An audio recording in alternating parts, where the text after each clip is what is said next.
Hello folks and welcome back to Sew On If I Sew. Or welcome if you're new. My name is Jess. This is my channel all about sewing, dressmaking and all things stitch related. Now, before you see part 2 of the Alex Coat sew along, I wanted to interject from the end of the process to say that this video is not actually what I meant it to be. I meant this to be a lovely part 2. Oh, sew along, isn't the finished product great? Now, what I have realised as I've got to the end of sewing it is that the finished product doesn't actually work for me. Now that is not the end of my Alex Coat journey. I will be doing a third video where I talk all about the adjustments I'm making, all that kind of stuff is going to come out in a third video. I still want to post this video because it is a sew along. So it does show you techniques for collars and for inserting sleeves and all that kind of stuff that will be relevant regardless of whether you make adjustments or not. So this video will still go live, you will still have it, but there will be a part 3 which goes through my second version, which I will make, and it will show you the adjustments I'm going to make, and I'll take you with me for that. But the third video won't include the sew along stuff because we've already covered that in the previous video and this one, so they will act as a little suite of videos. But I just want you to know that the conclusion of this video is me doing 99% of the steps, because the last 2 steps I will do in the final part of part 3, so we can see it all come to life together. But it is still, this is a sew along, so please do watch this.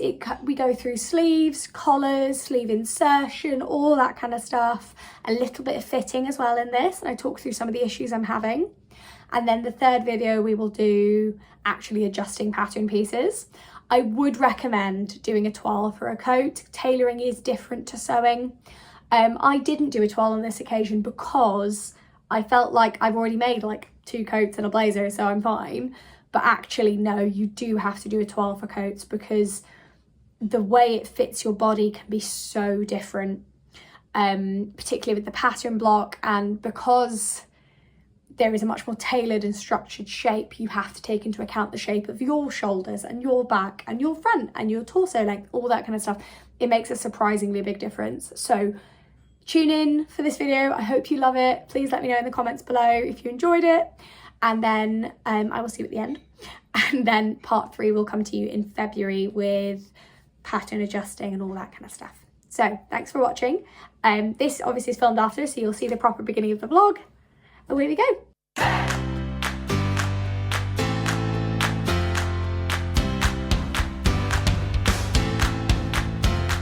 Hello folks and welcome back to Sew On If I Sew. Or welcome if you're new. My name is Jess. This is my channel all about sewing, dressmaking and all things stitch related. And you join me on a very rainy, incredibly cold January for part 2 of the Alex Coat sew along. Now, let me remind you where we were last time. So we have got the front of a coat on both sides, including some very lovely pockets. Everything needs a press because it's been folded in the bag, but we've got some lovely pockets. It's a weird little wrinkle that wasn't there last time. Again, I'm assuming just from being folded. So we've got one on each side.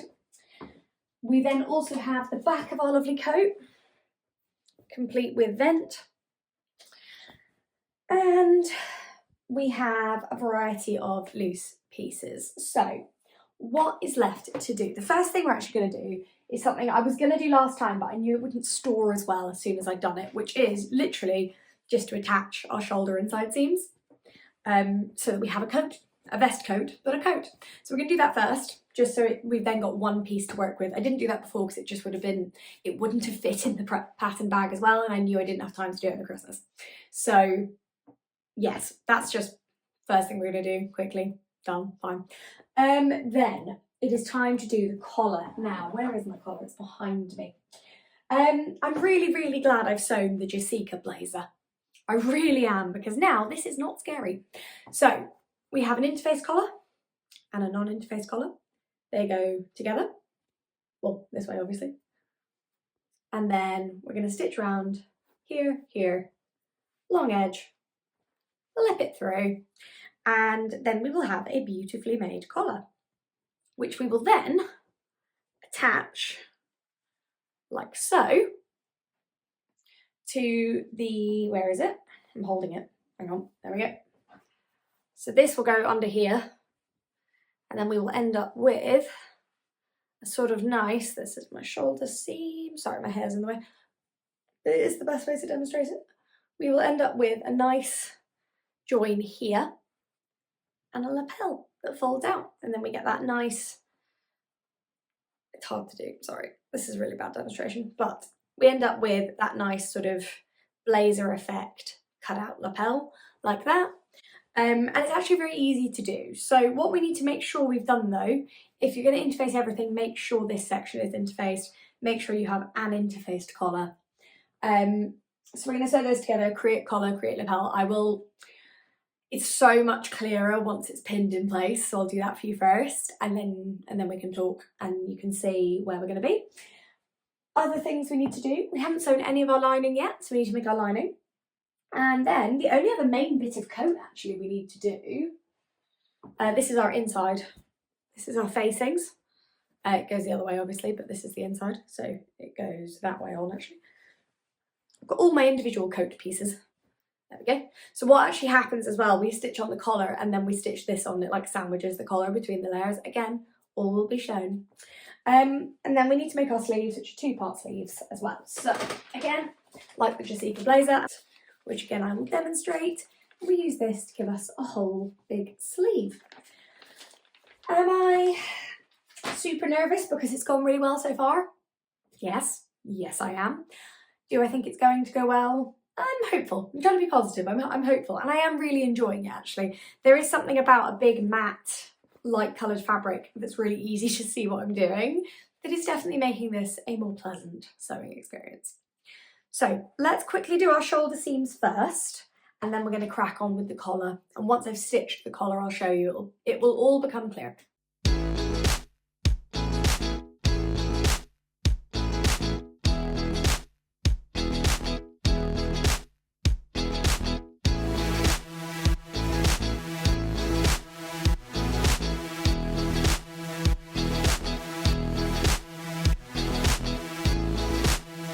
Hello folks, this is Editing Jess. So what I realised is I didn't make it clear enough in this video that this is the way I do it. And I think I've tried to do that later on, but just for clarity at this stage, I have sewn the collar on the way you do for a blazer, not necessarily the way you do for a coat. And that's because I find it gets better results. So this is a personal choice, but it is not a pattern tutorial exactly following the instructions. I have made a choice as a sewist to do this the way that works for me. Okay, so we've sewn our collar together and I've clipped my corners. So we've ended up with this. So we sew the long edge, leaving the short edge open, because then what happens is it comes around, sits like that, and then we get the next line for the lapel. So I have snipped my corners, and then what I've started doing is grading on this side so that it turns through nicer, it's a bit sharper. I'm going to do it on this side as well. Be very, very careful though. I'm not just snipping both because it will make it sit more flat if one of them is shorter than the other. There we go. Sorry, that's me trying to talk and snip at the same time, which is not advisable. So we're there, and we've also sewn our shoulder, sorry, again, snipping, our shoulder and side seams. Slight difference in length at the end of the pattern pieces that I'm assuming is my fault. I mean, it must be.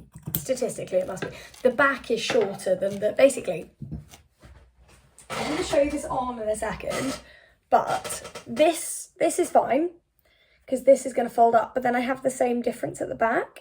And I don't know if maybe this panel was a little long. I've no idea. So I'm going to have a look at, I'm not going to snip anything just yet.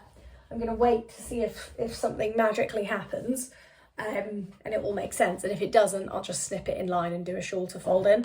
But I'd rather not if I can help it. I just don't know how that's happened because I definitely cut exactly the length of pattern piece required. So maybe it's the pattern. I don't know. Anywho, so let's turn this through together. Snipping is nearly complete. There we go. So, collar, we're going to turn it through. Lovely.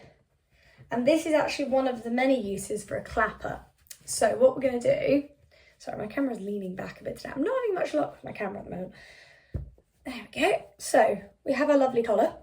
And then what you can actually do with your clapper is you can press the collar open. So you can do that, have this on the end here, and then you iron it down so it's flat, which we will do in a minute. There's going to be some very intense ironing going on. But what I like to do, if I tip you, is that going to work? Yeah.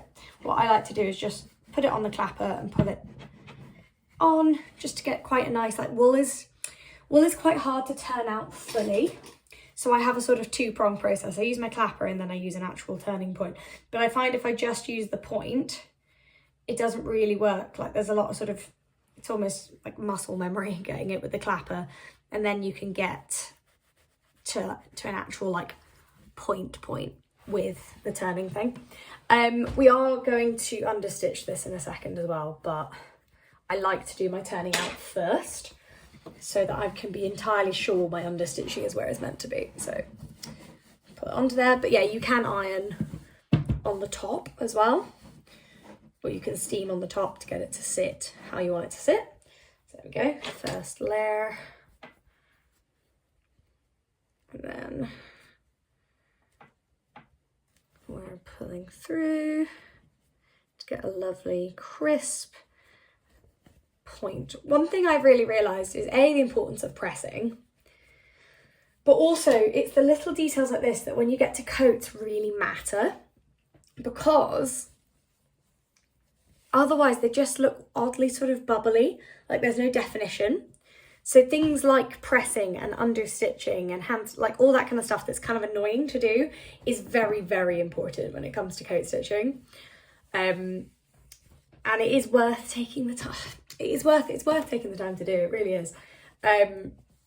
Even if it feels like a complete pain. So one side of your collar is now rolling under a little bit. So what I'm then going to do is pull this out and understitch it. I might just do that while I'm chatting to you guys, actually. Like, I don't think I need to do that on a time lapse. I bet as soon as I go to do it now, it's going to be annoying. So I'm setting my machine on a longer stitch length, so 3.5 I normally use for top stitching and for understitching, just because it doesn't need to be super tiny and tight.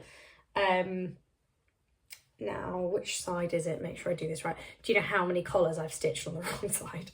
Happens all the time. Okay. I think normally the interfaced one goes underneath, I think. I always get confused with this. I'm sure there's a hard and fast rule and it's probably in my couture sewing book behind me. But, you know, we're in an exploratory mood. I'm pretty sure the interface one goes underneath as like a support. But anyway, I'm gonna stitch on the interface side. So we've got my nice corners. I'm not going to stitch all the way to the corners because it's going to be a bit awkward, but I am going to do the sort of lion's share of it. I'm going to do it really slowly and as close. I like to really pull the seam open as you do it without stretching the fabric, but like you'll know. And that makes sure you get a really nice clean edge. My mum says you're meant to stitch it as close as possible to the seam. Which I do, but with collars I find like a quarter, what is it? What's the measurement? Is it 1/4 of a centimetre or a quarter? 0.4 on here, so yeah. 1/4 of a centimetre I find on wool anyway helps to secure it a little bit more. But you know, that may well just be me. Okay, I don't want to undo my lovely work here. Just really make sure that there's no excess in the seam, because otherwise you end up with a really wobbly seam and it's already understitched, so there's not much to do about it. Right. I'm sewing with a light grey thread today because I'm saving, I do have a little bit of fabric and thread that's the right colour. This looks so grey in the light, it's not, it's purple.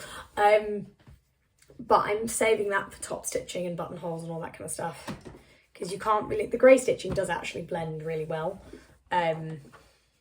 Nice. So this is the underline of my collar. Again, you won't see it because I'll never turn my collar up, but there it is. So now what I'm going to do is, before I press it with steam or anything, I'm actually just going to put a clapper on it. I'm going to roll it back. One technique that my mum taught me is you like wet your fingers and thumbs and you just roll the seam like that. And particularly with awkward fabrics, it works really well, and you give it like a little finger press. But if you do that little roll, it gets a really nice sharp edge on it. Okay. There we go. I am beginning to really enjoy little details like this. I never used to. I used to find it very annoying. But now, yeah, I'm really coming around to this sort of... they are important. Obviously, they are very, very important. But they're also kind of fun now. There is a satisfaction to doing these things properly that I never really used to feel. Or like maybe I did, but I was scared of doing it wrong. So I didn't, maybe do things to as much of my effort as I could have. But I'm also trying to remember there's absolutely nothing wrong with doing it wrong. It's a hobby. I'm learning. No one's teaching me this. Like I'm reading instructions. And most of the time I'm reading instructions. And I'm looking up techniques and stuff, but also I know that I am, what's it called? I'm a kinesthetic learner. I learn by doing with my hands. I don't really learn by reading instructions. I find pictures useful, but I kind of have to assimilate the knowledge practically with my hands, and then I'll go back and read it for more detail, if that makes sense. So that's why, if I do need to do a toile, I absolutely will do one. If I really am like, I don't know what I'm doing, or I'll make it like a wearable toile I like. I hate toiles I can't do anything with. But if I need to, I've got a box of calico bodices under here, under my desk, that I've used to make sure I got princess seams right and all that kind of stuff. Like I will do a toile, but I kind of need to just do it. And in some ways I almost need to get it wrong. Sorry, I just went my fingers. I almost need to do it wrong so that I understand why it's done the way it's done. I'm probably not alone there. Lovely. Okay. A little bit more of a press. Now, sorry, this is like 10 minutes of me chatting and doing a collar, but you know what, guys? I'm back on YouTube and this is what you can expect. There we go. Sorry if that's shaking the camera. So I will then do some steam on this in a second, but here is our lovely collar. So what we're going to do next, I'm going to get the coat that's behind me. Currently I have a little vest coat. Here we are, looking cute. Love it. Love my lovely pockets. Very sweet. Now, what we're going to do is attach the collar here in the middle. There are 2 notches on the collar. Here, and there's a corresponding one here. These match the shoulder seams. The points match the dip where the lapel goes out, which is here. So shoulder and then theirs. But what you actually do first of all with collars is you sew notch to notch on the shoulders so it's secure, and then you bend it around because you do a tiny snip to let it move, and then you bend it around to sew it to here. What I will do is I'll stitch it on and then show you.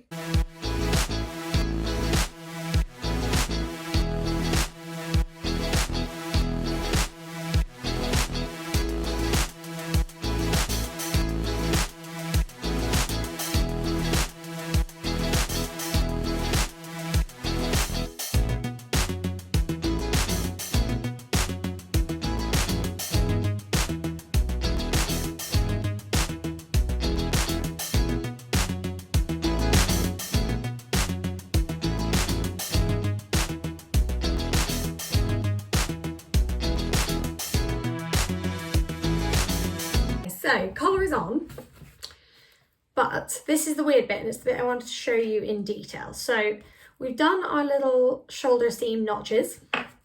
We've carried on to where the lapel starts, and our collar is here. However, oh no, we still have this raw edge. That is because we have to turn yet another corner. So when we sew onto the shoulder seam here, we snip it so it can move. When we sew into this corner, we snip it so it can move, because we're then going at a really fun right angle. Oh, I've oversewn that a little bit, hang on. I've got a bit excited securing my edges there. We snip again because this also gets attached. And we sew along to here. And then the whole thing is attached. And then what you have to do is basically go through and just snip the whole thing like you would a curve. More in some places, like at the back of the neck, less in other places. But the collar doesn't feel like it will fit, but it absolutely does. I'm not using the method Atelier Jupe. I've put in their instructions, so I'm just putting it on how I know it goes on. But the big one is here. Make sure that's reinforced. Give it a good snip. Don't snip through the stitching. And then pivot so you can get onto that bit of the collar. So I'm going to do this one while I'm on camera with you guys. And then the rain has stopped, so I'm going to go for my run. But I just want to get this last bit on because it would feel really nice to have the collar on. And then we can think about sleeves tomorrow. Thursday? Yeah, because Adam's home tomorrow and he will be working behind me. So Thursday. There we go. So we'll have a little go. It's always a little bit fiddly, this, because as you clip it, it just becomes easier. So I always start from, I'm going to pivot you guys down. The problem is there's so much coat. It's very hard to see what I'm doing. I'll move my light a little bit. There we go. I'm going to put the needle in and then see if I can show you exactly where I am and what I'm doing. Right. So I always start before the pivot. I'm going to put my speed right down so that I don't make any sudden movements of accident. And I stitch along. Going to keep rocking, no. Till I get to the corner. And then I pivot. Move as much you're going to have a lot of excess fabric here, particularly around the pivoting point. So here we are, we've just pivoted. Pin is in. And forgive me, I'm holding you, so if my hand's a bit shaky, bear with. So we're going along till we hit the pink pin.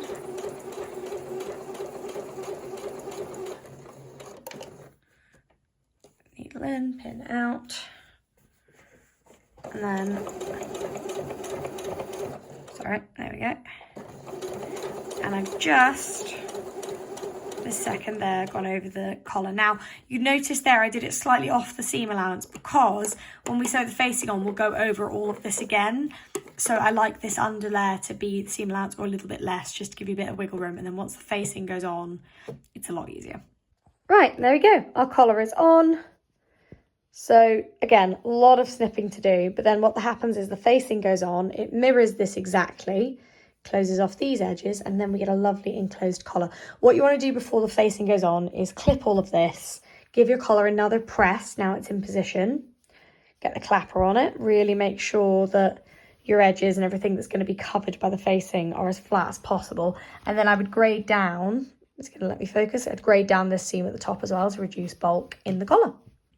Right, folks, we're back, and with a sentence I've said before, which is, I've done things a little bit differently to how the pattern wanted me to do it.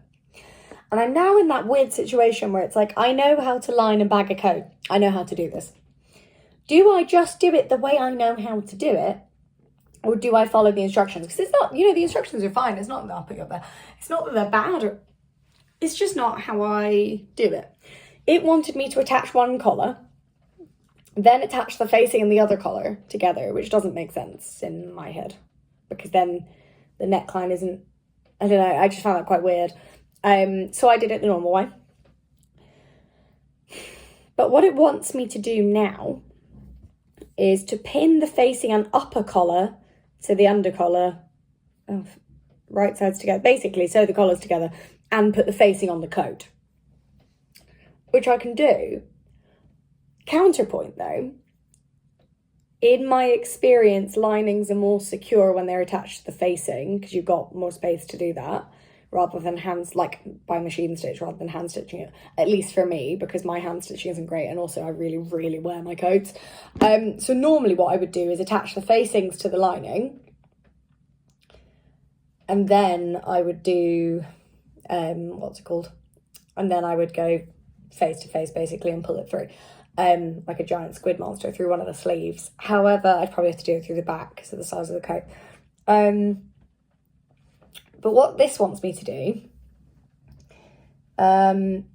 this is all right sides out, so I'm ignoring this. It wants me to basically attach all the facings and everything and leave the bit at the back of the neck open for a reason that is currently unfathomable.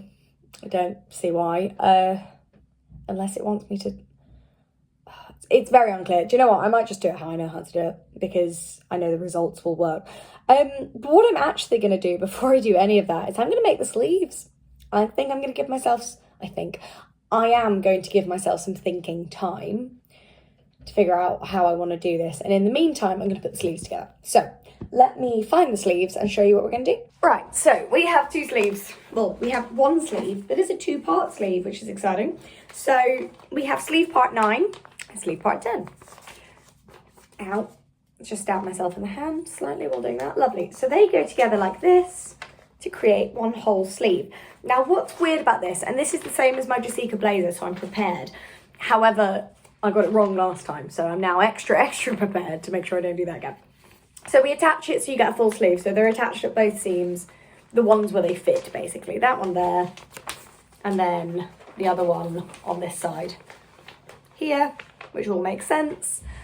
And then, helpfully, closet core take note, because this was not in the Jessica instructions.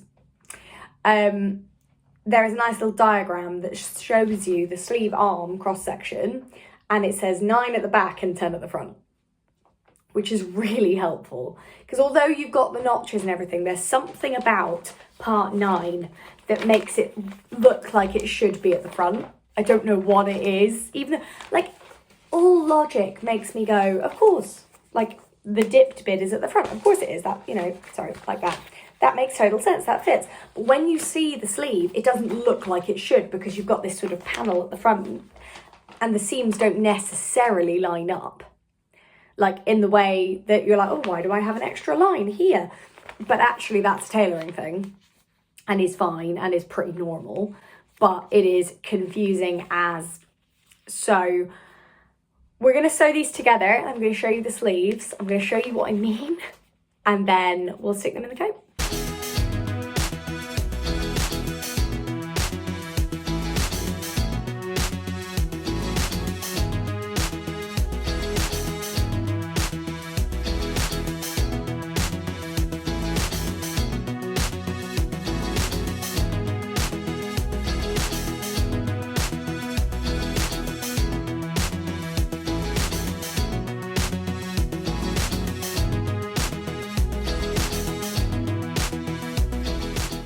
So here are the sleeves. You see they've got these two seams. So what happens is, when I made this before, to me it looked like this should be the front, but actually I've made sure my notches are in. That's the back. I don't know if this is going to work with my enormous jumper on, but we'll give it a go. Oh yeah, there we go. It's a bit tight, but there we go. So the seams sit in the underarm basically, and then the sleeve head. So it looks like a whole sleeve, but this seam here is a bit visible from the front. That's okay. That's absolutely fine, because it's in the arm side. So when we turn it through, it'll be a little bit visible, but it's meant to be like that. And then you get this nice line at the back. So we've got two sleeves. I was very, very careful to make sure I did them both, I did them opposite to each other, because I have done it before when you have the same fabric that's the same on the wrong and right side, where you end up with two of the same because there's no distinguishable way to do it. So I've made sure I definitely have two opposite sleeves. Let's just double check. Lovely. Beautiful. Okay. So here we are. Two sleeves. So we're going to stick the sleeves on, and then I can actually show you the coat on before the lining or facing or anything goes on.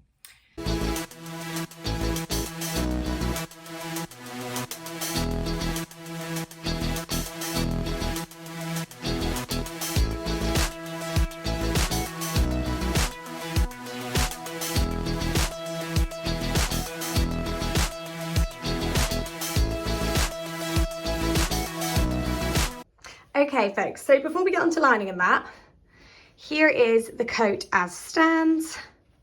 I've done that trimming so that it's even all the way around. Hooray. And here we are. It's looking cute.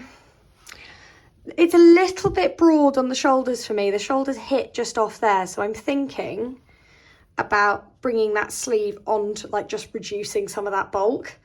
Because yeah, my shoulder's there and the sleeve head is like here. So I might reduce the seam allowance there now and just play about with that a little bit to see if it fits. It's the same on the other side. I think this is just a little bit, like if like me, I'm not like, I wouldn't say I'm narrow shouldered. I've got quite a small back, but I wouldn't say I'm narrow shouldered or anything. So it just might be worth noting if you're just a smaller person, if you're like a more petite person, you might need to take a bit off the shoulders. So I've taken a bit off the bottom anyway, which is good because I think otherwise it would drown me. It pulls a little at the back there. You can sort of see it. Which I think is something to do with the sleeve. But again, we're going to take a little bit of bulk out the sleeve. We're going to take a little bit more out the seam allowance. And also, I think it just needs to be clipped because I haven't clipped the curve yet because I wasn't sure about it. So I need to clip the inside curves of my sleeves. Collar-wise though, I'm happy. I'm happy with how this is sitting.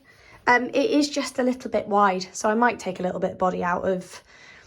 I'm going to start with the shoulders because it might be once the shoulders are done, the rest of it sort of hangs nicely. Okay, so it may be hard to see. I look so scruffy today, but this is properly like I've just flung my hair up to sew. Again, the lapels also look massive because once the facing's in, it will all sit more normally. But I've taken, let me get my shoulders as even as I can. I've taken 4 centimetres out, so 2 out of the sleeve and 2 out of the shoulder. And now they're sitting much more on my shoulder. There's still a bit of a gap, but I think enough to make like when I'm wearing a jumper and stuff, it'll be fine. Whereas before, like the fact I've been able to take 4 centimetres out and it still looks kind of slouchy and fun, I think definitely works better. God, I look so scruffy. So I'm going to leave adjustments there for now, just because I don't want to ruin anything. And the thing is, when I'm bagging out, I can always pull it all back through and do it if I need to. So next step, we're going to do our linings, and then we will attach it all together. With the lining, the way I've decided I'm going to do it is I'm going to make the lining. We're going to make basically a reverse coat. I'm going to follow the Atelier Jupe instructions for the vent at the back and make sure that's sewn in the way they want it to be. So I'll attach the, you'll see it when I do it, but we'll attach the lining to the vent. Then I'm going to attach the lining to the bottom of the coat. Obviously, hang on, all the way back. Lining, we'll put the facing on the lining so it's like an inside coat. So the facing will be included, crucial step. Then attach to the vent, attach to the bottom, and then I'll do all the other seams. Once the bottom of the vent are definitely fine, we'll do all the other seams. Do the sleeves, but I'm going to leave a gap in the back lining about that. But they're like halfway down, not at the neckline. I'm going to leave it like halfway down, and then we'll pull it out through that, and then I can hand stitch that closed because it's not going to be as affected for me anyway as the back of the neck. So that's the plan, and then we'll have a coat. So, in terms of what I'm going to share from this section, I mean, it's a lining, guys, it's the same steps. Also, I've kept this piece out, which is the actual main front piece, because it shows where the button's going to be. But the more I look at it, the more I don't necessarily want a button on it. I just don't think I do. I don't think I need it. Now, we'll see how we go. I'm going to wear it this weekend. So by the time you watch this vlog, I will have already worn it. Hooray! But I'm going to do it this weekend. And then if I'm like, oh my God, I really need a button, we'll stick one on. But I think a sort of bedding in period, because once there's a buttonhole, I can't remove it. But I can give myself a few days to see if I want one or not. Or maybe I want like a magnetic stud or something. Do you know what I mean? Like something like that. So yeah, we'll give it a wearing period and then see how we go. So I'm not going to show you loads of the lining process. I'm going to time lapse it because realistically, it's exactly the same as the main process. We have side panel, then it goes to facing. I'm assuming underarm panel somewhere here. Oh no, that's a bit of a sleeve. I really need to give all this an iron as well. A press. Sleeve. back. So back, side, the facing is somewhere, it's behind me, onto there, sleeve, sleeve, then we have a little coat. So I'm going to time-lapse most of that because it's exactly the same steps we've talked about. And then we will meet, and on camera, I will show you exactly what I'm doing with the vent. We will stitch all the way around the outsides together and we'll pull it through together.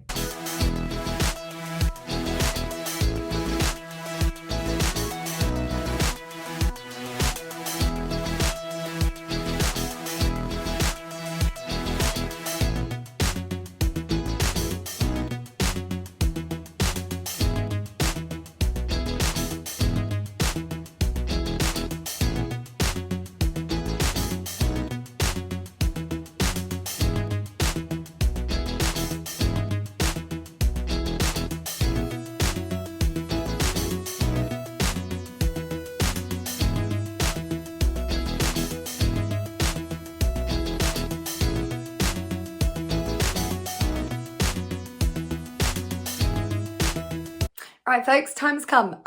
We have got on the floor a coat and a lining. I know, very good. So what I'm going to do is put the tripod facing down and I'm going to put it all together on the floor and hopefully you can see what we're doing. Because if I try and do it in a chair, it's just going to be completely unintelligible. So fingers crossed, let's give it a go. So I'm going to get the instructions up for a sec and make sure I do this right because vents scare me. So we have cut the vent like we were meant to. Fine. Lining instructions. Just move through that anyway. Okay. So, I'll be honest, it's a little bit unclear. Snip into the seam allowance of the left vent lining. Okay, we can do that. So we've got our vent on the real fabric. We snipped. Yes, we have. Lovely. I'm now wondering if that's meant to be more open than it is. Maybe that is meant to be more open. Is it meant to be usable? Oh, I hate vents so much. Right, let's get the real one. The lining one. Here we go. So we're gonna snip into this corner here. Our vent is together. So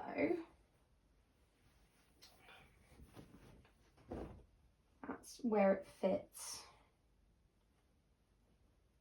So it's going to swing this way because the right side I was told to cut away. So I'm assuming. Oh, I really don't understand what's happening here at all. Right, hello folks. So I've had another look at the lining and the vent and everything, and I have just royally messed up the back lining. I don't know what I have done. I don't know what I've cut. I have done something. So I can't even show you what I've done because it's so unclear. But something has happened. Possibly there was a wrinkle in the fabric I didn't notice when I cut out the back, and it's just all sort of warped. But it's just impossible. Oh God, I tried and then I stopped filming and I kept trying and I honestly couldn't do it. So frustrating. And it's really frustrating because I know it's my fault. It's not the pattern. It is 100% me. I've cut something wrong. So I need to sort of go through it, and I think I figured out what I've done, but I can't fix it because it's a case of there not being enough fabric in certain places and there being too much in others. Some of it having stretched, all sorts of stuff just messed up massively. Luckily, it's not on the coat yet, so there's not loads of unpicking to do. We breathe. We move, we accept that these things happen. We definitely don't throw our coats across the room in a hormonal rage and then go away for the weekend and think about it the whole time. Can personally advise, don't do that, it's not fun. So I'm gonna go to sleep and then in the morning we will cut out a lining and we'll stick it on because we're so close. The coat is so nearly done and I'm so excited to be able to wear it, but I don't want to skip a step here. I want to be proud of the final product. So worth cutting out another lining.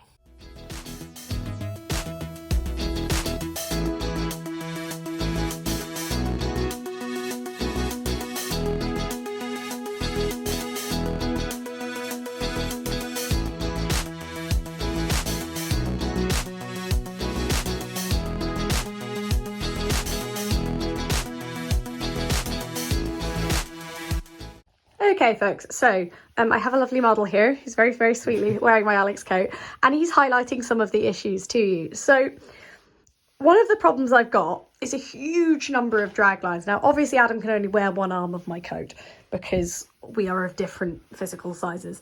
However, what he's doing is really quite nicely demonstrating the problem. On me, there are huge, giant drag lines here, down to the back. Obviously he's only got one arm on. But even here on Adam, where the shoulder obviously doesn't fit him because it's taken loads off, the drag lines are gone because he's broader and fills out the sleeve head more than I do, even with the sleeve not actually fitting on his body. So I think this is going to become a wearable toile. I'm still going to finish the coat because I want practice doing the vent and everything else. And then I'm going to buy, because this fabric was free to me, I'm going to buy another coat fabric, and I'm going to make this again in a part 3 video. Thank you very much, Adam. So thank you so much for watching. I am going to leave it there today because, as I mentioned at the beginning of the video, I've got some thinking to go and do about what adjustments I need to make. So far, the adjustments I'm definitely going to do on my my second coat will be, I'm going to take width out of the back because it doesn't, like the fact the armhole is sitting like here on my shoulder means that all of that needs to come in. And I think I need to lose some width off the back and the panels here as well. So we're going to reduce some width from everywhere, take a little bit out of the collar as well so it fits a bit better. I'm going to lose some length in the torso as well. I'm going to remove a little bit of length and bring the arm site up because again, it's hitting me. This is an oversized jumper, actually, it's quite handy. It's pretty much hitting me where the jumper is. So my arm size is actually halfway down my arm currently. So we're going to reduce that width, pull it in, but also I'm going to look at this distance and this distance to see if my bust is pulling the arm side one way or the other. Maybe the arm side needs to be dropped a little bit to make more room for my bust. We're going to look at that. We're also going to look at sleeve length and stuff because they were coming up very short on me when I was trying it on.